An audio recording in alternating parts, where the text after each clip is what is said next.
రొయ్యల కర్రీ ఎప్పుడు చేసే విధంగా కాకుండా ఒకసారి ఇలా ట్రై చేయండి. టేస్ట్ అయితే చాలా బాగుంటుంది.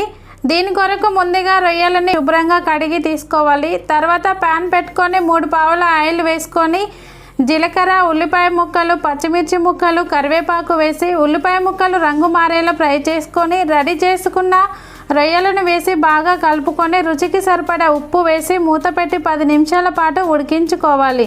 చూశారు కదా, రొయ్యలలోని వాటర్ అంతా పోయి ఆయిల్ సపరేట్ అయ్యాక 2 టమాటాలు ముక్కలుగా కట్ చేసి వేసుకోవాలి. మరొకసారి కలుపుకొని మరో 5 నిమిషాలు మూత పెట్టి ఉడికించుకోవాలి.